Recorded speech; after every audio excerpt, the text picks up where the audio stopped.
কোনো বিপদে পড়লে, যে কোনো সমস্যা হোক, যদি আপনার মনে হয় যে দেয়ালে পিঠ থেকে গেছে, কেউ কিছু করতে পারছে না আপনার জন্য, আপনি পরিপূর্ণ ইয়াকিনের সাথে, দৃঢ় বিশ্বাসের সাথে এই চারটা আমল নিয়মিত করবেন।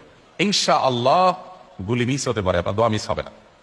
আমি এমন এক ভয়াবহ বিপদে আছি যা থেকে উত্তরণের কোনো পথ আমার সামনে খোলা নাই, এমন কোনো আমল শিখিয়ে দিবেন যে আমার মাধ্যমে এই ভয়াবহ বিপদ থেকে আমি রক্ষা পেতে পারি। ভাইরা আমার, এই ধরনের প্রশ্ন আমাদের কাছে অহরহ আসে যে এমন বিপদে আছেন যে বিপদ থেকে আসলে রক্ষা পাওয়ার জন্য আপাত দৃষ্টিতে কোনো পথ পরিদু চোখে দেখতে পাচ্ছেন না, এক কথা দেয়ালে পিঠ থেকে গেছে। এইরকম পরিস্থিতিতে একজন ইমানদার আল্লাহ রাব্বুল আলামিনের কাছে তার এই সমস্যাকে তুলে ধরবার জন্য কয়েকটা আমল আমরা বলতে পারি, যে আমলগুলোর মাধ্যমে আল্লাহ তাআলা ওই অসম্ভবকে তার জন্য সম্ভব করবেন ইনশাআল্লাহ। এবং এই আমলগুলোর চর্চা আমার জীবনে আমি করে দেখেছি, এগুলোর প্রয়োগ করে দেখেছি, আমলগুলো করে দেখেছি। আলহামদুলিল্লাহ, যেখানে মনে হয়েছে এই সমস্যা বাহ্যিকভাবে সমাধান যোগ্যই না, আল্লাহ তাআলা সেখানটাকে অলৌকিকভাবে সমাধান করেছেন। আমার জীবন বহুবার আমি দেখেছি। এরকম চারটা আমল আছে যেগুলো আমরা কোনো বিপদে পড়লে, নারী হোক, পুরুষ হোক, পারিবারিক হোক, আর্থিক হোক, বা নিরাপত্তা সংশ্লিষ্ট হোক, যে কোনো সমস্যা হোক, যদি আপনার মনে হয় যে দেয়ালে পিঠ থেকে গেছে, কেউ কিছু করতে পারছে না আপনার জন্য, আপনি পরিপূর্ণ ইয়াকিনের সাথে, দৃঢ় বিশ্বাসের সাথে এই চারটা আমল নিয়মিত করবেন। এবং আমি বহু মানুষকে পার্সোনালি এটার পরামর্শ দিয়েছি, ওনারা আমল করেছেন, আমল করে উপকৃত হয়েছেন। এরকম বহু মানুষ আছে, বৃদ্ধ মানুষ, বাবা ক্যান্সারে আক্রান্ত হয়েছেন অনেক দেরিতে, আল্লাহ তাআলা অলৌকিকভাবে সাহায্য করেছেন। হ্যাঁ, কখনো যদি আল্লাহ তাআলা এই আমলগুলো করার পরও আমার বিপদ দূর না করেন, তাহলে হয় আমার আমলের মধ্যে কোনো ত্রুটি ছিল, অথবা আমার এই বিপদ দূর না হওয়ার মধ্যে আমার জন্য কোনো কল্যাণ নিহিত ছিল। আল্লাহ তাআলা আমার দোয়া কবুল করে যে উপকার হতো তার চেয়ে বেটার কিছু হয়তো আমাকে দিবেন, এই ইয়াকিন একজন ইমানদারের থাকবে। সে চারটা আমলের এক নম্বর হলো ইস্তিগফারের আমল। ইস্তিগফার, আপনি ফেসে গেছেন কোনো জায়গা, কোনো উপায় পাচ্ছেন না, আপনি ইস্তিগফার করতে থাকেন। আস্তাগফিরুল্লাহ ওয়া আতুবু ইলাইহি, আস্তাগফিরুল্লাহ ওয়া আতুবু ইলাইহি, আস্তাগফিরুল্লাহ ওয়া আতুবু ইলাইহি, আস্তাগফিরুল্লাহ, আস্তাগফিরুল্লাহ, আস্তাগফিরুল্লাহাল্লাযী লা ইলাহা ইল্লা হুয়াল হাইয়ুল কাইয়্যুম ওয়া আতুবু ইলাইহি ওয়া লা হাওলা ওয়া লা কুওয়াতা ইল্লা বিল্লাহ। আল্লাহুম্মা আনতা রাব্বী লা ইলাহা ইল্লা আনতা খালাকতানি ওয়া আনা আবদুকা ওয়া আনা আলা আহদিকা ওয়া ওয়া'দিকা মাসতাতা'তু আউযু বিকা মিন শাররি মা সানা'তু আবু'ু লাকা বিনি'মাতিকা আলাইয়া ওয়া আবু'ু লাকা বিযামবি ফাগফির লি ফাইন্নাহু লা ইয়াগফিরুয যুনুবা ইল্লা আনতা। সাইয়্যিদুল ইস্তিগফার। এভাবে যে কোনো ইস্তিগফার করতে থাকেন, আপনি বেশি বেশি করে আল্লাহর কাছে ইস্তিগফার, ক্ষমা প্রার্থনা করতে থাকেন, খুব বেশি, আপনার দুই ঠোঁটে অনবরত আপনি চাইতে থাকেন আল্লাহর কাছে ক্ষমা। এই ইস্তিগফার সম্পর্কে নবী করিম সাল্লাল্লাহু আলাইহি ওয়াসাল্লাম বলেছেন, মান লাজিমাল ইস্তিগফার, যে ব্যক্তি ইস্তিগফারকে আঁকড়ে ধরবে, আঁকড়ে ধরা মানে কি, এটা ছাড়বে না, সে করতেই থাকবে অনবরত। টয়লেটে যাওয়ার সময়টা, ঘুমের সময়টা, খাওয়ার সময়টা বাদে, অবসর নামাজের সময়টা বাদে সারাক্ষণ সে ইস্তিগফার করবে। এরকম যদি কেউ করে, আল্লাহ রাব্বুল আলামিন জাআলাল্লাহু লাহু মিন কুল্লি হাম্মিন ফারাজা ওয়া মিন কুল্লি দীকিন মাখরাজা, সকল পেরেশানি থেকে, সকল টেনশন থেকে বের হওয়ার পথ আল্লাহ তাআলা অলৌকিকভাবে তার জন্য আবিষ্কার করে দিবেন। এবং আমি আমার জীবনে যেটা বলেছিলাম, বিস্তারিত বলতে চাই না, এরকম পরিস্থিতি আসছে যে চোখের সামনে কোনো আপাতত রক্ষার কোনো পথ আর খোলা নেই, এমন ভয়াবহ বিপদ। ইস্তিগফার করতে করতে এমন ভাবে আল্লাহ তাআলা সাহায্য করেছেন যে এটা কল্পনা করলেও মনে হয় যে স্বপ্নের মতো। কিভাবে এখন এই লোক এই জায়গায় আসলো আমার সাহায্যের জন্য, এই লোক তো এটা এই জায়গায় আসার কথা না, ঠিক উনি এসে হাজির হয়ে গেলেন এবং উপকারটা, আমার সমাধানটা হয়ে গেল সমস্যা। তো আলহামদুলিল্লাহ, বহুবার আমি পরীক্ষা করেছি, আর আমার পরীক্ষার 2% নাই, হাদিসে বলা আছে, গ্যারান্টি দেওয়া আছে, আমার পরীক্ষা করলি কি না করলি। তাহলে একটা আমল হলো কি, ইস্তিগফার। সব সময়ের জন্য এটা কন্টিনিউয়াস করবেন, আর এমনি অবসর সময় ইস্তিগফার করবেন। আরবদের মধ্যে সৌন্দর্য আছে, তারা বিভিন্ন ডাক্তারের ওয়েটিং রুমে বা বিভিন্ন জায়গায় মানুষ যেখানে অপেক্ষা করে পাবলিক প্লেসগুলোতে লিখে রাখে ইস্তিগফার করুন, আপনার হাইওয়েগুলোর পাশে লেখা থাকে ইস্তিগফার করুন, এবং তারা আসলে একটু পরপর দেখা যায় ইস্তিগফার করে। ভালো মন্দ গুণ সবার মধ্যে আছে, তাদের এই ভালো গুণটা আছে, ইস্তিগফার বেশি বেশি করা। আমরা ইস্তিগফার সচরাচর এইভাবে অনবরত অবসর সময় করার অভ্যাস অনেকের মধ্যেই নাই, আমরা এটা চালু করবো ইনশাআল্লাহ। বিশেষ করে যখন কোনো সমস্যা হবে তখন ইস্তিগফার চলতে থাকবে মুখে অনবরত, ধীরে ধীরে মহব্বতের সাথে নিজেকে, নিজের পাপ অপরাধগুলোর কথা স্মরণ করে আল্লাহর কাছে মাফ চাইতে থাকবে, পেরেশানি দূর হবে ইনশাআল্লাহ। এক নাম্বার 2, দুরূদ। নবী করিম সাল্লাল্লাহু আলাইহি সাল্লামের প্রতি দুরূদ পাঠ করা, এটা যদি আপনি নিয়মিত করতে থাকেন মহব্বতের সাথে, আল্লাহুম্মা সাল্লি আলা মুহাম্মদ ওয়া আলা আলি মুহাম্মদ কামা সাল্লাইতা আলা ইব্রাহিম ওয়া আলা আলি ইব্রাহিম ইন্নাকা হামিদুম মাজিদ, আল্লাহুম্মা বারিক আলা মুহাম্মদ ওয়া আলা আলি মুহাম্মদ কামা বারাকতা আলা ইব্রাহিম ওয়া আলা আলি ইব্রাহিম ইন্নাকা হামিদুম মাজিদ। আপনি একবার ছোট দুরূদ যদি পড়েন, সাল্লাল্লাহু আলাইহি ওয়াসাল্লাম, সাল্লাল্লাহু আলাইহি ওয়াসাল্লাম, আল্লাহুম্মা সাল্লি আলা মুহাম্মদ ওয়া আলা আলি মুহাম্মদ, শুধু এইটুকু করেন, জাযাল্লাহু আন্না মুহাম্মাদাম মা হুয়া আহলু, শুধু এইটুকু করেন। আপনি এভাবে যেই কোনো দুরূদ নবী করিম সাল্লাল্লাহু আলাইহি ওয়াসাল্লাম যদি পড়েন এবং করতে থাকে অনবরত, ইস্তিগফারের পাশাপাশি দুরূদের ক্ষেত্রে নবী করিম সাল্লাল্লাহু আলাইহি ওয়াসাল্লাম বলেছেন যে এইটা তোমার জন্য যথেষ্ট হয়ে যাবে। তুমি যে আল্লাহর কাছে আর কোনো দোয়া করতে না পারো, শুধু দুরূদটা পড়ো, তোমার সব পেয়ে যাবে, কিচ্ছু লাগবে না। এক সাহাবী বলছেন, রাসূলুল্লাহ, আমার দোয়ার মধ্যে দুরূদ কত % রাখবো? আমি তো আমার অনেক কিছু আল্লাহর কাছে চাইবো, দুরূদ মানে তো নবীজির জন্য দোয়া, মানে আমার জন্য তো আমি দোয়া করবো, আপনার জন্য দোয়া কত % করবো? 1/3, 1/4, তারপরে হাফ, এবার বিভিন্ন পার্সেন্টেজ বলছিলেন তিনি। নবী করিম সাল্লাল্লাহু আলাইহি ওয়াসাল্লাম বলেছেন যে হ্যাঁ, এর বেশি করতে পারলে আরো ভালো, আরো ভালো। তো ভদ্রলোক এর বেশি, ওই সাহাবী রাদিয়াল্লাহু তাআলা আনহু, তিনি এর বেশি বাড়াতে বাড়াতে বাড়াতে বাড়াতে একটা পর্যায়ে বলছেন যে আমি সব দোয়া আপনার জন্য করি। নবী করিম সাল্লাল্লাহু আলাইহি ওয়াসাল্লাম বলেছেন তাহলে তোমার আর কোনো দোয়াই করতে হবে না, এর মধ্যে সব দোয়া চলে আসবে।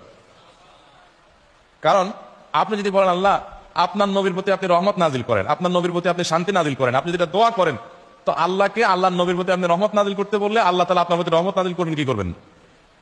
আপনি কাউকে খুশি করতে চান, কার কাছ থেকে কিছু আদায় করতে চান, তার ছেলেটারে যদি হাদিয়া তোফা দেন, আদর যত্ন করেন, তো বাই ডিফল্ট অটোমেটিকলি ওই লোকের সিম্পেথি আপনার দিকে আসবে কি আসবেন? চোখ বন্ধ করে আসবে।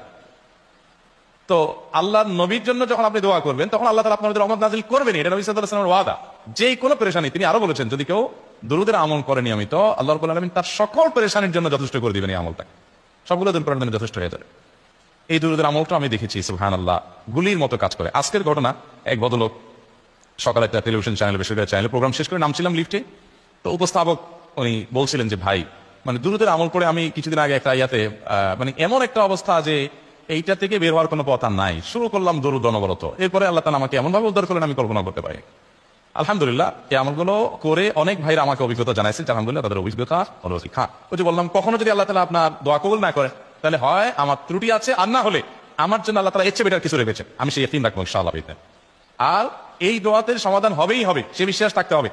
নবী করিম সাল্লাল্লাহু আলাইহি ওয়াসাল্লাম বলেছেন, হাদিসে কুদসিতে আল্লাহ বলেছেন আনা ইনদা জান্নি আবদি বি, বান্দা আমার প্রতি যেমন ধারণা করে আমি তেমন আচরণ করি। আপনি যদি চিন্তা করেন করে দেখি হয় কিনা, দেখি ট্রাই করি, তাহলে ওই আল্লাহ তাআলা বলবেন ঠিক আছে দেখতে থাক।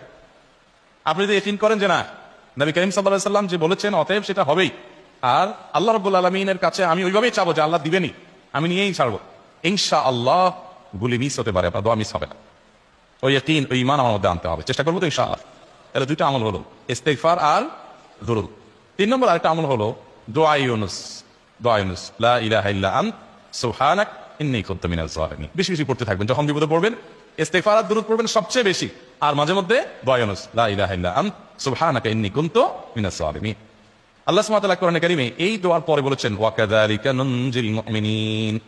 এই দোয়া পাঠ করার মাধ্যমে ইউনুস আলাইহিস সালামকে পৃথিবীর ইতিহাসের সবচেয়ে অলৌকিক ঘটনা, সকল সায়েন্স, সকল আপনার বিজ্ঞানের তত্ত্ব সবগুলোকে আপনার সবগুলোর বিপরীতে বা সবগুলোকে আপনার ভুল প্রমাণ করে দিয়ে ওই জায়গাটার জন্য আল্লাহ তাআলা ইউনুসকে মাছের পেটে ঢোকার পর সেখান থেকে আবার জীবিত রেখে বের করেছেন।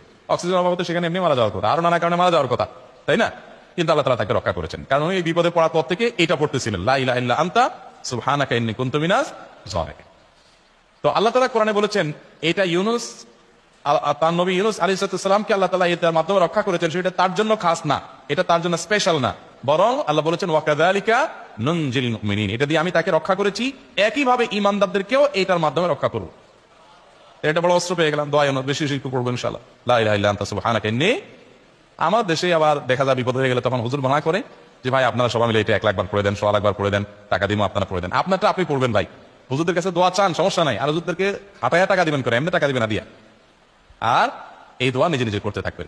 ইউনুস আলাইহিস সালাম ওই সময় কি লোক ঠিক করছিলেন যে ভাই আপনারা সবাই দোয়া ইউনুস পড়েন, আমি গেলাম, আমি মাছের পেটে গেলাম, আপনারা বসেন সবাই দোয়া ইউনুস পড়া দেন, করছেন উনি? ওনারটা অনেক করছেন, তো আপনারটা আপনি শুরু করবেন দোয়া ইউনুস না। 4 নম্বর আমল হলো ইয়া যাল জালালি ওয়াল ইকরাম, এটা বেশি বেশি করে পাঠ করবেন। নবী করিম সাল্লাল্লাহু আলাইহি ওয়াসাল্লাম বলেছেন আলিযু বিয়া যাল জালালি ওয়াল ইকরাম, ইয়া যাল জালালি ওয়াল ইকরাম, এইটাকে তোমরা আঁকড়ে ধরবে। ইয়া যাল জালালি ওয়াল ইকরাম মানে কি? এটা আল্লাহকে ডাকা, আর কিছু না, এবং হাদিসে বর্ণিত দোয়া, এটা মাসনুন দোয়া। ইয়া যাল জালালি ওয়াল ইকরাম মানে হে মহা ক্ষমতার অধিকারী, প্রতাপশালী এবং সম্মানের মালিক, এটা বলার মানে হলো আল্লাহর কাছে নিবেদন করা, যেহেতু আপনার প্রতাপ আছে, আপনার জালাল আছে, আপনার বড়ত্ব আছে, এই বড়ত্বের অধিকারী এবং হে সম্মানের অধিকারী, আপনার যেটা আল্লাহ তাআলা এটা আপনার যদি এটা আছে, অতএব হে আল্লাহ আপনি আমাকে এটা দান, আপনার সেখান থেকে আমার প্রতি রহম করুন, আপনার সেখান থেকে আমাকে, আপনার বড়ত্ব থেকে আমাকে আপনি হেফাজত করুন, আপনার একরাম থেকে আমাকে আপনি তাদের আপনি আমাকে রহম করুন। তো সেই দোয়া আল্লাহ তাআলার কাছে নিবেদন করতে পারি, ইয়া যাল জালালি ওয়াল ইকরাম। এর পাশাপাশি তাহাজ্জুদের নামাজ এবং যে কোনো নফল নামাজ, কারণ নবী সাল্লাল্লাহু আলাইহি ওয়াসাল্লাম ইজা হাযাবাহু আমরুন সাল্লা, নবীজি সাল্লাল্লাহু আলাইহি ওয়াসাল্লামের কোনো পেরেশানি শুরু হলে আগে ওযু করে 2 রাকাত নামাজ পড়তেন, ওযু করে 2 রাকাত নামাজ পড়তেন। আমাদের যখন পেটে ব্যথা শুরু হয় আগে কার কথা মনে পড়ে? ডাক্তারের কথা মনে পড়ে। যখন গায়ে জ্বর আসে সবার আগে মনে পড়ে কিসের কথা? নাপা, নাপা, ঠিক না? জ্বর আসছে গায়ে, সবার আগে আমরা কি চিন্তা করি? নাপা। নাপা আপনি চিন্তা করেন, খান নিষেধ না তো, ওষুধ গ্রহণ করা সুন্নত, নবী সাল্লাল্লাহু আলাইহি ওয়াসাল্লাম নির্দেশ করেছেন ওষুধ সেবন করতে, আপনি করেন, ভালো কথা। কিন্তু ইমানদার সবকিছুর আগে ব্যথা আসছে, তাহলে ব্যথার জন্য একটা ওষুধ দোয়া শিখেছেন, দোয়াটা আগে করবে, পাশাপাশি ওটা করবে, এলো ইমানদারের কাজ। আমরা আজকাল ইমান থেকে অনেক দূরে সরে গেছি। আল্লাহ আমাদের সেই ইয়াকিন দান করুন। তাহাজ্জুদের সময় দোয়া অনেক বেশি দোয়া করবে, তাহলে চারটা আমল ইনশাআল্লাহ আপনাকে এই ভয়াবহ বিপদ থেকে উদ্ধার করার জন্য সাহায্য করবে ইনশাআল্লাহ। সেই ইয়াকিন নিয়ে করবেন। সেই সাথে as-সাদাকা তারদুল বালা, দান সাদাকা করা, অন্যান্য যে আমলগুলো আছে টুকটাক সেগুলোর সাথে সাথে চালান। বাকি এই চারটাকে বেসিক্যালি একটু জোরালোভাবে করতে থাকেন।